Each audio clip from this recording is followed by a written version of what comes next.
I ain't gonna expose. I'm not like that. I'm not a snitch. Virginity. It's a hush topic. Yeah. They love me. Let's see if your parents raised you. It's deeper than the physical. What up, fam? Welcome back to the Juxtaposition, everyone. Wait till everybody sits down. Welcome back to Juxtaposition. I don't know songs. Welcome back to Juxtaposition. I'm your host, Nana, alongside my two lovely co-hosts. Miss J and Miss B. You're not B. You're not Beyonce, please. I don't want to be like Beyonce. I'm not Beyonce. Beyonce with a Z. Beyonce. I don't want to be Beyonce. I'm Bernice. Well, we recorded before. Okay. We looked the same. Before we looked the same, and my audio was off. This is it's not the same. It's not what we're. This is not coming out at the same time. I know. So why are you saying we look the same? I don't know. You might see the episode. You might scroll down. I don't even know. Oh, we do look the same from the last episode. If you're wearing the same thing, then. But it's not. She's trying to say it's not going to be the last. I don't know what this girl. You never know. You never know. Okay. Anyways, so in the last couple of weeks we seen what's his name? Giannis Antetokounmpo. Hey. Let me say it. It's Giannis. I don't know his middle name. Antetokounmpo, which means not Antetokounmpo. So why you say it like that? Antetokounmpo. That's the Nigerian way. He's Nigerian, but because he grew up in Greece, right? I think they changed it up because of the lettering and stuff like that. Or who Lord knows. Maybe they just because they people butchered his name. Maybe they just didn't know how to pronounce it. I don't know. But I don't know the real story as to why they changed it. But everything. It's Antetokounmpo, and Ade means king. Ade, head. Come on, now it's a powerful name.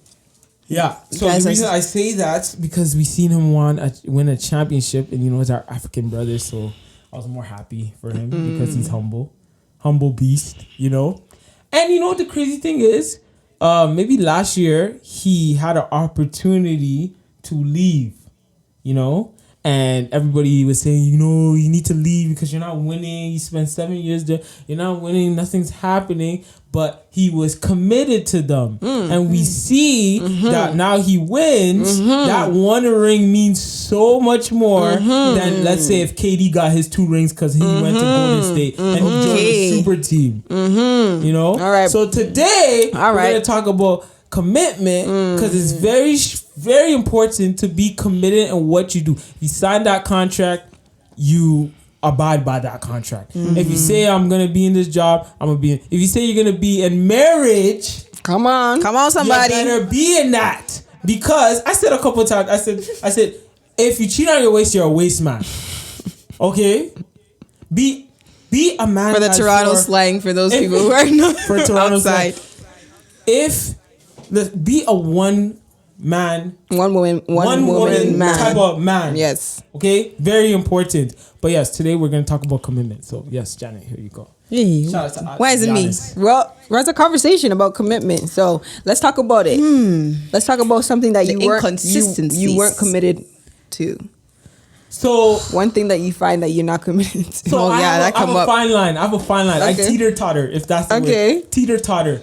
You see, I was in business management for 3 years. And it's like, sometimes I think about it, it's like, damn, I wasn't committed because I didn't see it through. I didn't try my hardest to graduate it. But at the same time, when do you tell yourself, yo, you failed accounting 3 times? It's not for you, bruh.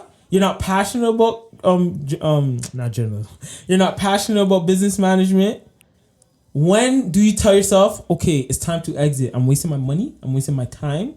This was a good experience. I needed it because if I was at home, so I learned stuff. But that's the question. When is it time? Whereas, okay, I was committed to this, but okay, it's okay to leave. Was I okay? You know what I find? You know what it is? It's not so much that you left. In a relationship too. No, you're right, but it's not so much you leave, but it's how much you tried. Let me explain, my friend. I got mentors. I got no. Listen, because teachers, because some.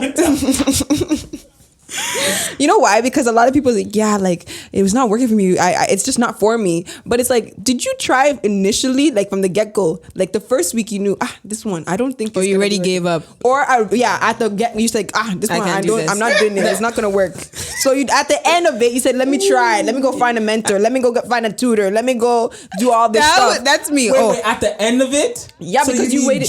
When you're in it, you didn't use the right tools. Yeah, you didn't try hard enough. Exactly. You didn't try. That's a good one. You didn't use all your resources at the beginning. You waited till the very end when it's already too late to even kind of bake up your mark or whatever it is that you're doing. And it's like, oh yeah, it wasn't for me because it's just not me. I'm not good at math, or I wasn't good at calculating or accounting or whatever the case may be. And I think that's what a lot of people do. They wait till the last minute. I've done that. I am. And I say, it didn't work for me. Like I'm not good at this because of so and so. Then you're like, oh my gosh, like my teacher's just like this. It's like, but would you say that for me? Yes. How? No, you didn't care. The first time it was my fault. Okay, second time I actually saw. Remember. Wow, I'm getting an epiphany. I had a one-on-one teacher. Yes. We'll go to Driftwood Community Center and we'll actually try to learn a couple times in a week. Her name was Jacqueline or something like that. But were you committed to learning? After you done the tutoring, did you go back home and review, or did you close the book?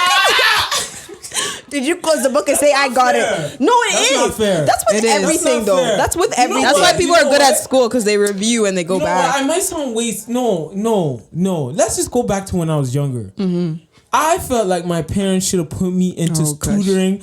Nah, real talks. No, some people have it and some people don't. But my sister Becky, she has it. But Nana. No, but she has a work ethic too. Exactly. But mentally, she has it. No, okay. Sometimes she has it because of her work ethic. It might sound like it sometimes sound like you have commitment easily issues. to just put to understand the concept. Yes, that's fine. I know. And for me, it just wasn't. No, I know, that. But I'm saying when it comes to commitment, though, you have to realize when it comes to commitment, it takes what investment, time. So investment. So you didn't. As a kid, did I know investment? No, but you knew that. You knew as a kid, I didn't know investment. So help me help you. No, but let me help you right now. I didn't get a Let me help you. Let me help you. How are you gonna beat me? Let me help you. She's coming with her counseling. Let me help you because as a kid, you realize math is not going well. It's like math is hard. Yes, you said, mommy, and it takes more energy for you. Right? If you just kind of kept silent, your mom thinks, oh yeah, this boy doesn't just. I didn't keep silent though. Did you tell your mom, oh yeah, I need help? I need help.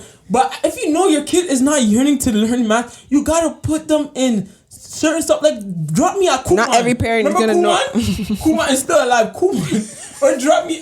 If you know I don't know how to speak tree, drop me out a thing. Okay, I agree. I agree with that. Come on. Help me help you, as you said. My brain's not functioning enough to really know I should go get a tutor and stuff like that. Okay, so then when it comes down to relationship, because I think a lot of people are gonna probably like, oh yeah, that's the same thing that people do with relationships too, right? They don't invest. They say, oh yeah, like this and that, or they have an excuse as to why it didn't work. But it's like, did you invest? Did you commit your time? Did you put in your energy from the beginning, the get-go, or did you just wait till it all fell apart and be like, yeah, it is not working for me? I actually really want to know. A lot of people who got divorced, or a lot of people, because people will be like, oh, you don't know what happened for them to get divorced. Yes, that's true. Mm-hmm. But also, I feel like a majority of people just kind of get tired very quickly, and they at the sight of trouble, problem and struggle, they're like, oh no, he yelled at me, or like something, just like a situation that involves communication or seeking extra therapy or those type of things. Doing the extra stuff they don't want to do. Doing the work. Yeah, the work. Or they want something new. They want that too. Right. Or they're already tired already from them. They're like, oh,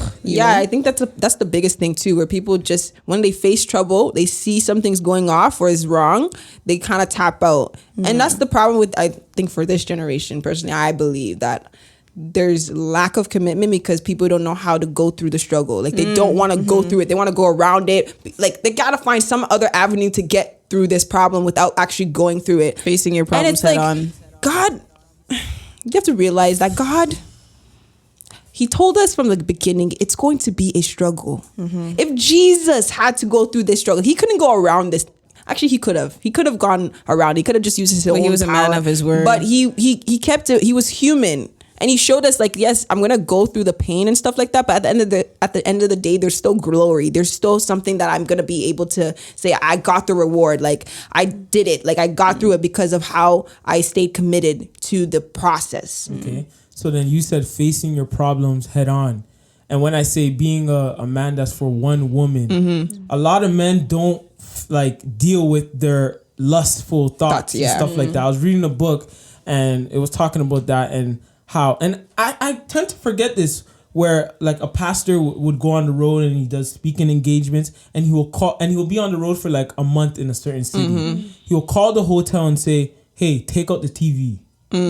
Because they know they have porn on TV and that sort of thing. Yeah. So he knows that when he's by himself and his wife is not there, then that's when the enemy comes, you know? And I learned, I was saying to my pastor, I forgot, or I don't think I even knew, temptation is not a sin. Yeah, it's not. Like, temptation is not a sin, is what you do with that thought. And where does it go? Know? So those problems, all those problems a man can have, if you don't face it head on and you don't like deal with it, it will deal with you. Like, you know, you will start going talk to other girls and trying to go, like, if your wife's not giving you this attention, you'll go through, you know? So it's like, you just got to work on yourself too. Like, but I did not know that men do that. Like, they take out the TV. That's how they know. That's really good. They really know themselves. They're very strong on, I had a problem like this 5 years ago. I'm not letting up on the gas. Yeah, I'm not going. It's like God has brought you this far, and then it's like you're just gonna allow it to come back and just be like, oh, let's start again. I do that too. Yeah. Sometimes I feel like I'm protecting my eye gates, and then I allow one show to slip in. Like Love Island. Oh. Yeah. I told this guy, I said, stop watching the show. He's like, I mean. My skips. You see snippets. You see snippets. I still see stuff. I still see stuff. Yes. Like it's. I don't know why I do this. Like, Quit the show. I've been really good on blocking out certain stuff, like all that new Power Book stuff and those new shows everyone's talking about. I just can't watch it because I know it's foolish. But then I allow one show. I watch one episode and it's like I can't stop now. Yeah. Let me just finish the season. Yeah. And I internally feel like I'm never going to go back to that place, but I can't be naive because once you're naive, you're going to fall. So. Yeah. How is this seen in our family, like our family dynamics? Commitment? Yeah. Ooh. Like, how is this seen in a family dynamic? Well, for me, when it comes to man and woman, it's... my dad, that's the only thing I can... It's cheap.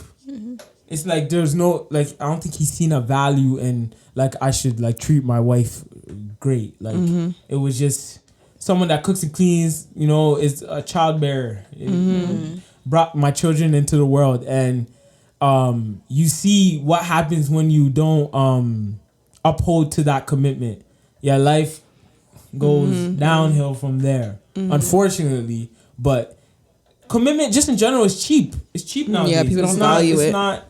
It's not held to... a standard or value. There's no value in it. Like, that's what I'm saying. I'm gonna do me. Like, I don't.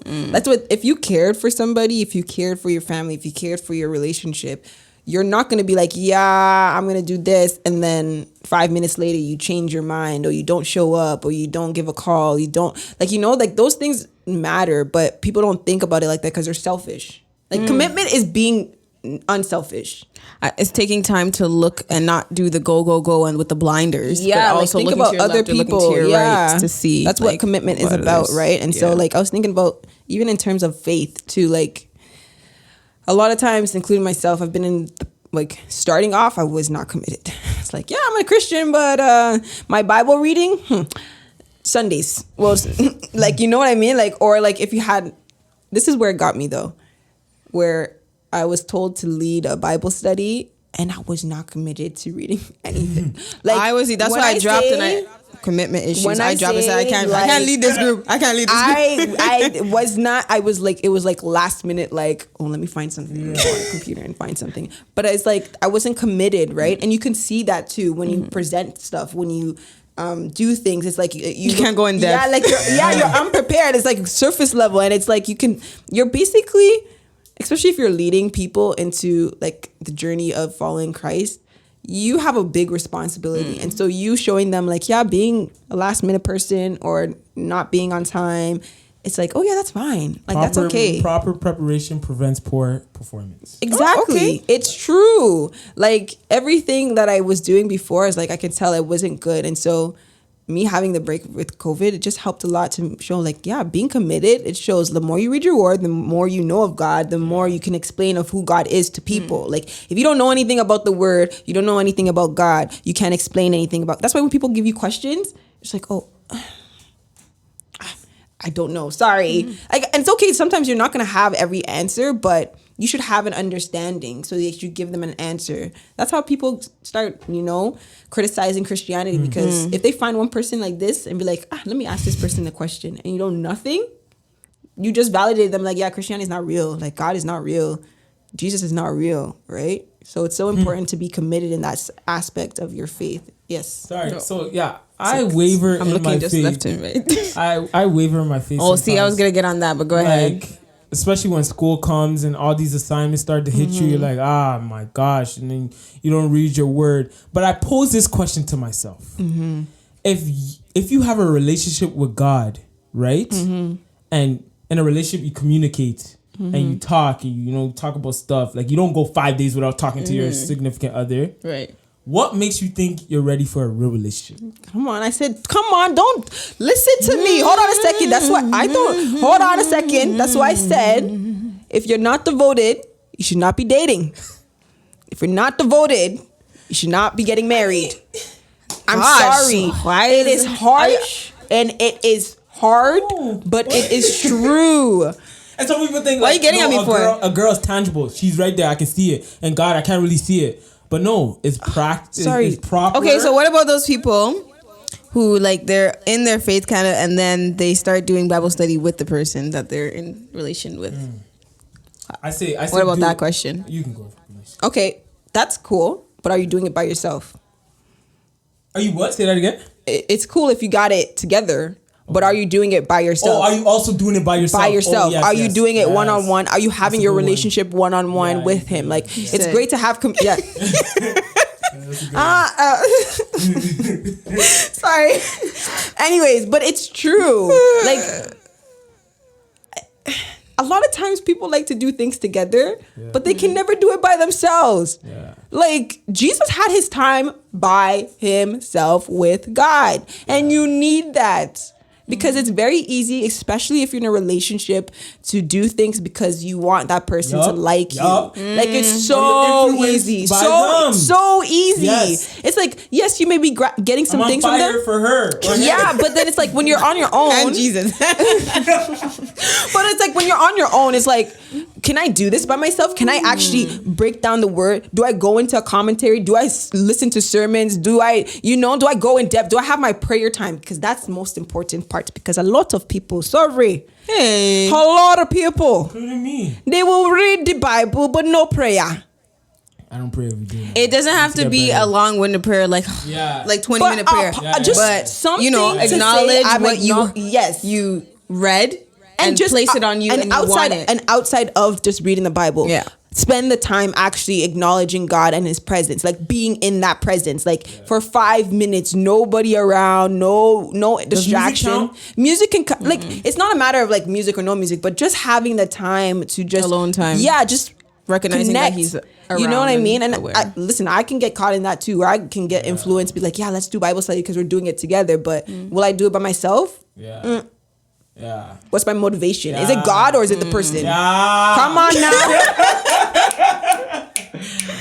Come on now. I'm sorry, but it's the honest truth. Fire. It's the honest truth. I'm backing away. Okay, is there also a time where like we feel like sometimes you gotta be too perfect and like the word too much and like you don't like. There's times where like when you talk to other people, you're like, I don't fall. Like, I don't not read my word. And I feel like, I don't know if I heard somebody talk to, but no, it was a sermon on transformation and saying like, sometimes you can't see, like sometimes it's blurry. Like you're in the struggle of like your relationship with God, like sit in it, work in it, not trying to, because sometimes you just blame yourself. Like, I don't know James 1:4 and you just completely give up and you just like, okay, I can't do it anymore.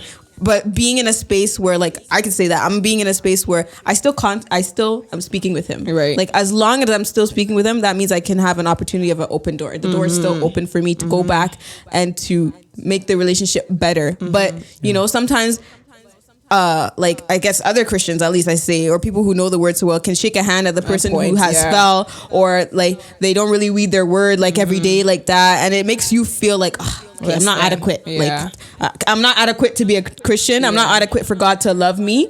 And now you start questioning your faith. It's like, what is it?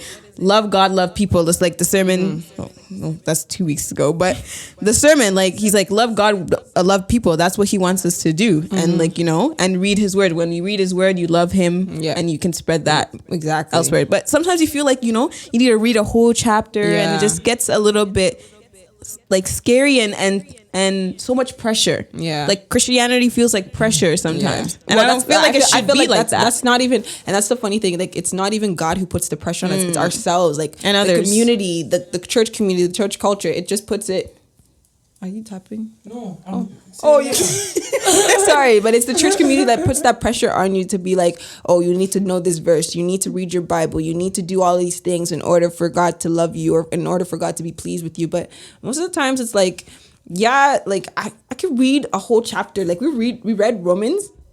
I can't even remember half the stuff. Like, and honestly, I can sometimes be like, why can't I remember this? Like we did it together, but it will come up randomly at some times where you're just like, oh yeah, I remember reading in this in Romans. And the verse says, like a conversation, it comes up. It's something along the lines, right? And Pastor Darius said this one time where he's like, you don't have to know word for word. You can literally summarize it and be like, oh, it's from this book. You know what I mean? If you want to ever paraphrase or whatever the case may be. One time I got humbled / discouraged. I don't know how those two work. I don't know how those two work. Juxtaposed. That's a juxtaposition. Yes, so I got humbled and discouraged when we're having remember our program we do on Zoom a couple months ago, and we're doing a Kahoot, a Bible trivia. When I say these kids were murking me, like they were beating me. I said, wow, like I don't know as much as I thought I did. Yeah, and I'm leading. Exactly, like stories, like certain stories, or who is this person and who is this. Like I was like, yo, I don't know this. Like I'm more so of a person that I don't like to sound cliche. I'm a spiritual person. No, like, the word spiritual sounds so bad. Like, I don't know. People took that word. Right. But it's kind of like true. Like you know, like. Talk about my feelings and what God has done for me and stories of the Bible, like practical. Said, like, yes, you know, but yeah, I don't know why I said that, but I got humbled and discouraged at that time. Yeah. But it's not about that. It's not about just remembering, because a lot of people can be Bible thumpers and it's not about that. It's not. It's not even about that. That's exactly like you said. It's not even applied to your life. You just all knowledge here. This is all you have, but nothing is going on over here. Then God is not pleased because He wants your heart, not your head. Yeah. You know, like it's all about the heart. If you're new and you're Christian, or if you're new and you don't even believe and you're just kind of trying to find your way, trust me, don't worry about this head knowledge, like reading the word constantly. Just give Him your heart. Be expressive. Express yourself to Him. And then obviously find your way into reading the word, but just surrender your heart first, right? So how can we be more committed to God and just other things in life? And invest. If you love something, if you value something, say love never boasts, never yes, fails. It never fails. It's never boasts. But it's true. Like if you love something, if you cherish it, if you find it valuable, invest. Don't treat it like it's dirt. Yeah. Treat people like they're gold, even if they're your enemies, or like if you know what I mean. Like it's so important to value people, because like you said, love people. If you love God, you love people. Yeah. Actually, Pastor Olu said that. Shout out to Pastor Olu. If you love God, you have to love people. People are like, I don't like people. To them, right? That's what I'm saying. It's hard for me to see how people are just like divorcing their wives, their husbands. Like, damn. Yeah. You're not gonna try your hardest. Yeah. Like, and if this is my best friend, because you should marry your best friend, there's no way I'm divorcing you. I'm sorry. It's hard for me to. Maybe people think, you're saying that now, but like, it's hard for me to. You see a different side of the person. Yeah, a story just came up to me in my mind about like Job in the Bible. Like, man got dirtied, like everything, family killed, things were gone. He was sick, like everything, and he stayed committed. He went through the fire. That's the ones when people. I was saying this to my kids, like when people go through the fire, and they're still committed to Christ. They still come back. That's some crazy faith, and like we need to hold that that's too. Faith I need. Yeah, and like we need to just teach these young kids too as well. Like stay committed, just because you're going in everything you do. Yeah, everything. Like, because when it gets good, you're gonna even appreciate God even more. So. Exactly. No, but then there's always a story to tell. That's what I love about it. Like you don't want to go and not go through, and then they'd be like, "Oh, so what happened in that job? You have? I mean, I just moved on. Yeah, I just quit like, or left. You could tell them, yo, and then I did this and I did this, and now I'm here. Yeah. They're like, it's more respectable to be like, oh wow, this guy tried. Yeah, being committed is much more honoring, I believe, than obviously don't. But let me clarify: do not stay in a relationship or an environment that is toxic. We don't want you to be literally depressed and want you to be like, you know, your world's turned upside down. I worked at UPS, and let's see what the job is. I worked at UPS for like a month, and I was doing this with camp as well. I was working at camp. And the environment there wasn't pleasant. Men yelling at each other, "Hey, get the effing box," and stuff like that. Hey, like talking to, I say, yo. I don't like. I respect my elders, but you're not gonna come and talk to me like that. Yeah. And then one time it was raining, and then I usually take the bike to work. 3 a.m. I had to be at work for like 3:30. It was raining, and then I said, "Oneness, go home. I'm not doing this." That's not what you said. Is that how you said it? I said, go home. I said, no. I said, yeah, no, it's over. It's done. It's over. Just go home. I said, yeah. I was wiping my seat. And then I'm thinking like the rain's gonna stop while I wipe my seat. Yeah, it kept going. And it kept going. I said, no, just go home. And I went home and I said, I'm done. What I learned about Nana is that he has that, like, when he's done. Yeah, he's done. Like, stand up. Nah. He just quit Nike. So, no. Tell him how long. Tell him 7 All right. That's commitment. I've been there. Through it all. Thick and thin. Thick of it. Literally. No, real talk. They know how to stay into something. But me, I'm not taking, You're not taking no crap. Obviously, I haven't done this like 1,000 times in my life. Actually, wait. You had a couple jobs that you left real quick. Name them. KSP, no. KSP was, I was going to camp. I was starting camp and then I was doing school or something Foot Locker. Like that. I did KSP for like 2 years. Foot Locker, they wanted more shifts. I can't give them more shifts because I was working.